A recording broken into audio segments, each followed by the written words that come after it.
পূর্বাণু কমিব বর্ধনান মৃত্যুর্মুক্ষায়।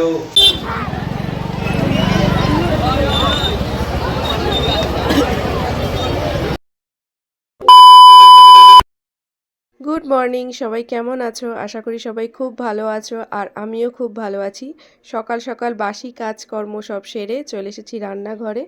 তো সকাল সকাল বসিয়ে দিয়েছি চা, কারণ আজকে আমার যেহেতু উপোস, তো আমার কিছু খাওয়ার নেই। হাজব্যান্ডের জন্য চা আর ছেলের জন্য একটু ওটস বানিয়ে নিচ্ছিলাম। ওটস ওর জন্য বানালে আমি আগে একটু সেদ্ধ করে নিই ওটসটাকে, তারপরে মিক্সিং জারে দিই। আগের দিন ওর জন্য ড্রাই ফ্রুটস কিছু ভেজানো থাকে, সেইগুলোকে একটু দিয়ে তার মধ্যে খেজুর, একটা করে ফল দেওয়ারও চেষ্টা করি। তো সেদিন আমি দিয়েছিলাম একটা কলা।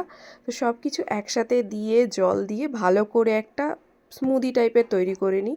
তো তারপরে ওর সাথে একটুখানি অ্যাড করি দুধ। তো সকাল সকাল আমি চেষ্টা করি প্রতিদিন ওকে বিভিন্ন রকমের খাবার দেওয়ার জন্য, কারণ বাচ্চা তো একই রকম খাবার দিলে ওরও ভালো লাগবে না। তো এদিকে আমাদের স্মুদি রেডি হয়ে গেছে। তো এখন নিয়ে যাব ওকে খাওয়ানোর জন্য, দেখি আজকে ওর স্মুদিটা খেয়ে কেমন লাগে, কি রিয়াকশান করে। এদিকে ছেলের খাবার বানাতে বানাতে রেডি হয়ে গেছে চা। তো চা হতেই হাজব্যান্ডকে আগে দিয়ে দিলাম খাবার জন্য। ওদের খাবার দাবার সমস্ত রেডি করে দেওয়ার পর, মানে সকালে ব্রেকফাস্ট করে দিয়েছিলাম, সেটা খাওয়ার পর তো আমি চলে এসেছিলাম ঘর গোছানোর জন্য। যখনই মনে করি যে আজকে হয়তো রান্নাটা নেই, কাজটা একটু কম হবে, তখনই দেখি কাজ আরও বেড়ে যায়। কারণ সকাল থেকে উঠেই আগে ঘর গোছাবো, তো সেটা ঠিক আছে, তারপরে ছেলে সমস্ত জিনিসপত্র এদিক ওদিক করে রাখে, সেইগুলোকে আবার একদিক থেকে আমি গুছিয়ে রাখি, ও আবার আরেক দিক থেকে ফেলে দেয়। মানে ওই জিনিসটুকু করতে করতেই আমার দিন শেষ হয়ে যায়, অন্য কাজ তো করবো পরে। তারপরে ফার্নিচারগুলো একটু মুছে নিচ্ছিলাম, কারণ সেই মতোভাবে মোছা হয় না, কোনো না কোনো কাজ পড়ে যায়। তো আজকে একটু সময় ছিল, তো ভাবলাম যে ফার্নিচারগুলো একটু ভালো করে পরিষ্কার করে নিই। সেই কারণেই শুরু করলাম করা। মোটামুটি সব কিছু কমপ্লিট হয়ে যাওয়ার পর তারপরে ঘরটা একটু ভালো করে পরিষ্কার করে নিচ্ছিলাম। প্রত্যেক দিন দেখো কত দুষ্টুমি করে আমার কাছে খাবার সময়, আর আজকে যখন বাবাকে দেওয়া হয়েছে একদম গুড বয়ের মতো বসে বসে খেয়ে নিচ্ছে দেখুন। মানে মাকে দেখলে বদমাইশি শুধু। রবিবার মানেই আমার কাছে একটা দক্ষযজ্ঞের দিন, কারণ ওই দিন একটুখানি রিল্যাক্সেশন থাকে, যেহেতু রবিবার ছুটির দিন, একটু লেট করে ঘুম থেকে ওঠা, তো এই করতে করতে ঘড়ির টাইম যে কখন পেরিয়ে যায় বুঝতে পারি না। তো যাই হোক, তাড়াতাড়ি কাজকর্ম গুছিয়ে, কারণ যেতে হবে একটুখানি মার্কেটে, কিছু জিনিসপত্র কেনার আছে, তো কাচাকুচি করতে দিয়ে দিই। ঘরের কাজ কিছুটা কমপ্লিট হয়েছে, তো এখন একটু যাব বাজারে, কারণ আজকে শিব পুজো, তো তার বাজার কিছু করা হয়নি, তো এখন যাব বাজারে কিছু বাজার করে আনতে। চলো, দেখা হচ্ছে।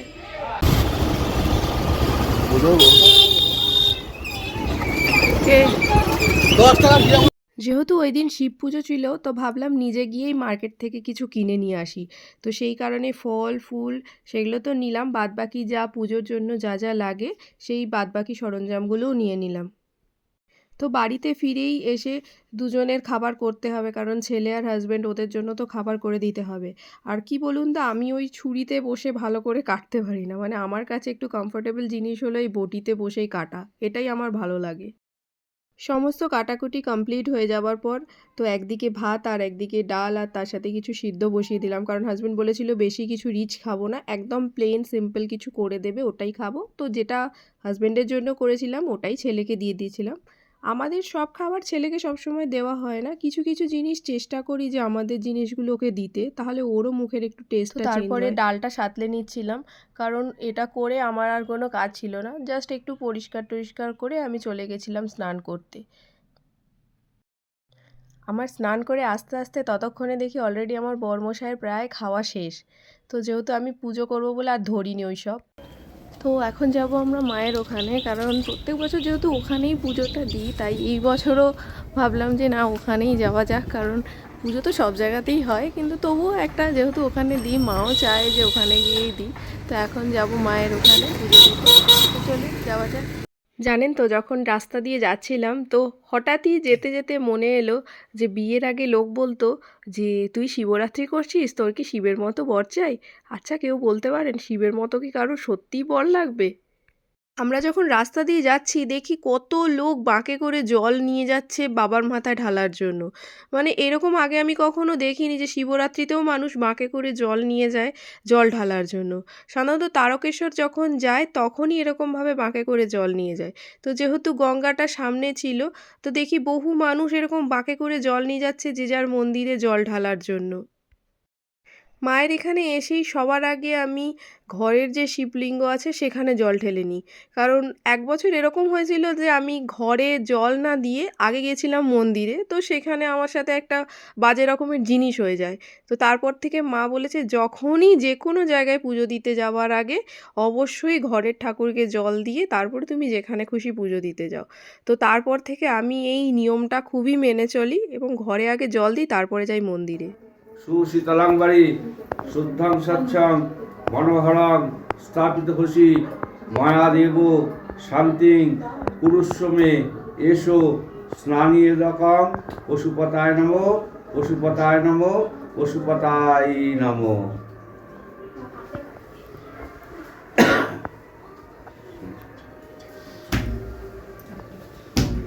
ভাঙবো নাকি মশার দিলাম? হ্যাঁ একটা মশার দিলাম। দাঁড়াও দাঁড়াও এখান থেকে দাঁড়াও ওখানে দাঁড়াও মশা আছে দেখো। মধ্যে সুগন্ধি পুষ্টিবদ্ধ নানো উর্বারু কমিব বদ্ধ নানো মৃত্যুর্মুক্ষায় মামৃতা এসো সচন্দন পুষ্পবিল্ল পত্রাঞ্জলি নম শিবায় নম নম শিবায় নম নম শিবায় নম। অঞ্জলি কমপ্লিট হয়ে যাবার পর কাকু বলল যা যা এনেছিস এবার সেগুলো বাবাকে দিয়ে দে। মানে ফুল থেকে শুরু করে বাবার পুজোয় যা যা লাগে সেইগুলো সব বাবাকে দিয়ে দিলাম আর বাবাকে সুন্দর করে সাজিয়ে দিলাম। তারপরে বাবার জন্য এনেছিলাম 5 রকমের ফল, আর বাবার প্রিয় যেটা ফল সেটা হলো বেল। তো সেই সমস্ত দিয়ে বাবাকে ফল নিবেদন করলাম। আজকের দিনে অবশ্যই একটা ঘিয়ের প্রদীপ জ্বালানো উচিত, এটা মা বলে। তো সেই কারণে মা দিয়ে দিয়েছিল এটা। সেদিন আমার থেকে একটা বড় ভুল হয়ে গেছে, সব কিছু হয়ে গেছে তারপরে মনে পড়েছে চন্দনটাই তো দেওয়া হয়নি, তারপর সেটাই দিচ্ছিলাম। তো এবার পুজো কমপ্লিট, ধূপ মোমবাতি জ্বালানোর পালা। তো ভালো করে ধূপ মোমবাতি জ্বালিয়ে সমস্ত কিছু কমপ্লিট করে তারপরে চলে এসেছিলাম বাড়িতে। মন্দির থেকে বাড়ি ফিরে আগে চরণামৃত খেয়ে তারপরে জল খেয়ে বসেছিলাম সাবু মাখা করতে। তো এই জিনিসটার জন্য আমি বোধহয় সারা বছর অপেক্ষা করি।